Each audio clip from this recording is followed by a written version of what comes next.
Bismillahirrahmanirrahim. Assalamualaikum warahmatullahi wabarakatuh. Teman-teman, pada kesempatan kali ini kita akan membahas satu soal tentang critical path method. Ya, ini soalnya ya. Di sini ada serangkaian aktivitas dan ada aktivitas yang mendahuluinya atau preceding activity atau sering juga disebut sebagai predecessor. Kemudian masing-masing aktivitas dia mempunyai durasi. Oke. Nah, kita akan menentukan jalur kritis ya, atau dengan kata lain kita ingin menentukan berapakah waktu yang paling singkat agar proyek ini selesai. Oke. Nah, langkah pertama adalah kita buat dulu jaringannya ya, berdasarkan informasi ini. Oke. Nah, jadi kita buat ini activity on arcs ya. Jadi aktivitas itu dia berada di arcs ya, bukan di nodes. Nah, jadi kita lihat aktivitas A itu tidak ada aktivitas yang mendahulunya ya. Berarti boleh kita sebut aktivitas A ini aktivitas yang awal. Seperti itu ya. Nah, ini mula-mula ya, boleh kita sebut ini kejadian 1 atau node 1 ini adalah menandakan dimulainya aktivitas A sekaligus dimulainya proyek. Nah, kemudian di sini ada aktivitas B ya, itu yang mendahului adalah A. Aktivitas C yang mendahului juga aktivitas A ya, berarti boleh kita tulis seperti ini. Ini B, ini C. Nah, seperti itu ya. Ini B, ini C. Jadi artinya aktivitas B ini bisa dimulai setelah aktivitas A itu selesai. Oke. Nah, kemudian kita buat lagi seperti ini. Nah, kita lihat di sini D itu ya dimulai setelah B berakhir. Ya, berarti boleh kita sebut di sini D. Ya. Kemudian E dimulai setelah C berakhir. Nah, boleh di sini kita buat E. Oke. Nah, kemudian di sini D dan E ya. Ketika D dan E berakhir, maka G itu bisa dimulai. Nah, berarti boleh seperti ini kita buat. Nah, ini G. Ya. Terus yang belum F sama H. Nah, kita lihat di sini ya. Kalau tadi A itu adalah aktivitas yang paling awal karena tidak ada aktivitas yang mendahulinya ya. Nah, di sini aktivitas yang paling akhir yaitu yang tidak ada di sini. Ya. Apa itu? Ya. Ada F ya. Kemudian G dan H ya. Dia tidak ada di sini, berarti F, G dan H itu adalah aktivitas akhir. Nah, berarti boleh kita lihat di sini G udah selesai di sini. Kemudian H. Nah, H itu yang mendahului adalah C. Nah, berarti dia posisinya di sini. Ini H. Nah, kemudian F itu pendahulunya adalah B. Berarti dia boleh kita tulis di sini. Oke. Nah, sudah selesai. Ya, boleh dicek satu persatu ya. Jadi ini ya bisa digambarkan oleh network atau jaringan ini. Oke. Nah, langkah selanjutnya adalah kita sempurnakan ini penamaan node-nya ya. Kalau bisa semakin ke sana itu semakin besar nama node-nya ya. Nah, seperti itu. Kemudian kita tulis juga durasinya ya. Jadi di sini A dengan durasi 2, B dengan durasi 6, C dengan durasi 4, E dengan durasi 2, D 4, F 1, G itu 2 dan H itu 1. Nah, sekarang kita akan mencari jalur kritisnya ya.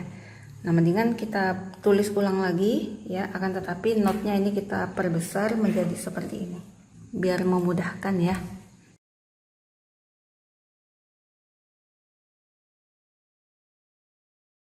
Nah, ini kita bagi seperti ini.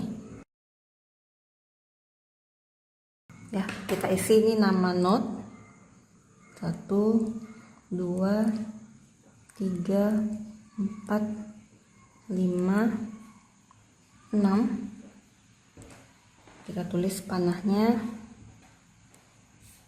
Ini graf berarah ya, berarti oke. Kemudian ini boleh kita tulis durasinya. Oke, nah boleh kita tulis juga legend di sini, maksudnya ini nomor, kemudian yang ini ET ya, earliest time, yaitu waktu paling awal dapat dimulainya semua kegiatan yang berpangkal di note ke I, yang bawah adalah LT, latest time, yaitu waktu paling lambat bagi selesainya semua kegiatan yang berujung di note ke I. Nah, jadi kita mulai dari note 1 ini 0. Nah, kemudian 0 ditambah 2. Kita tulis di sini 2. Nah, kemudian di sini 2 ditambah 6. Ini 8. 2 ditambah 4 di sini 6. Oke, sampai sini nggak ada masalah. Nah, sekarang ketika kita sudah sampai di note 5 ya. Apa isi atas ini ya? 8 ditambah 4 itu 12, 6 ditambah 2 itu 8. Nah, kegiatan G ini hanya bisa dimulai ketika D dan E itu udah selesai ya. Nah, jadi dua-duanya harus sudah selesai.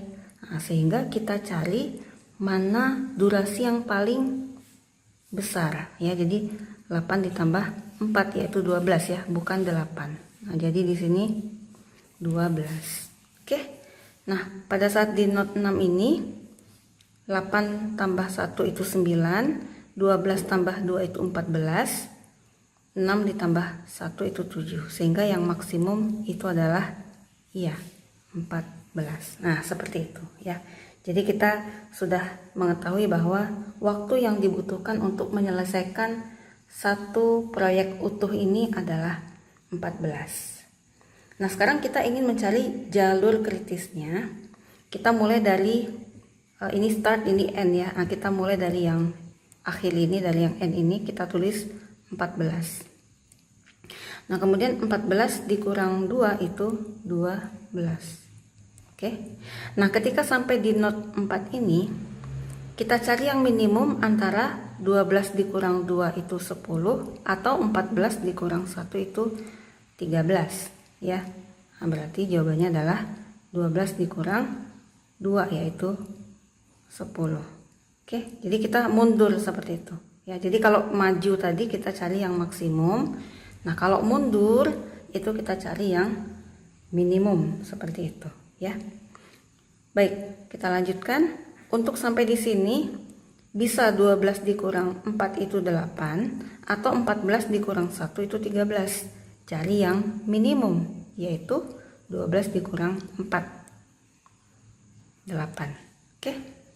Nah, untuk mencari yang ini 8 dikurang 6 itu 2, 10 dikurang 4 itu 6. Nah, minimum dari 2 dan 6 itu adalah 2. Oke, kemudian di sini satu-satunya tentunya 2 dikurang 2 yaitu 0. Nah, jadi untuk mencari jalur kritis kita harus tahu dulu apa yang disebut sebagai total float ya. Jadi kalau misalkan kita punya note kita tadi itu ini I, ini J ya. I, J, ini adalah ETI, ini ETJ, ini LTI, ini LTJ ya. Kemudian kita punya durasi ya, TIJ ya. Maka total float TF, total float dari aktivitas IJ ini itu adalah LTJ kita kurangkan dengan ETI. Ini dikurang ini dikurangkan dengan durasinya. Oke, nah sekarang untuk kasus kita ini kita bisa menghitung semua total vote dari aktivitas kita dari A sampai H ya. Baik, saya tuliskan di sini.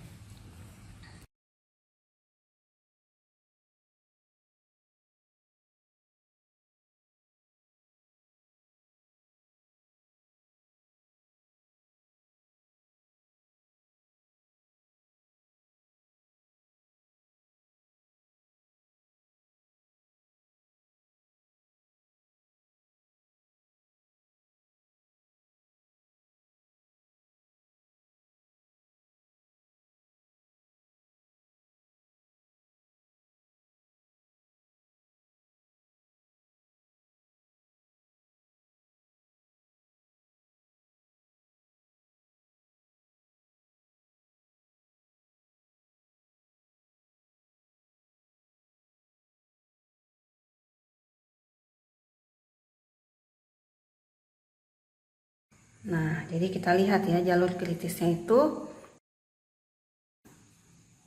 yang ini ya. Sini, sini. Nah, bukan yang ini tapi yang ini. Kemudian ke sini.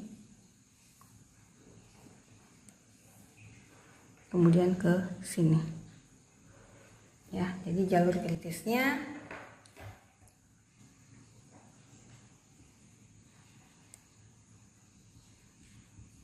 adalah 1, 2, 3, 5, 6.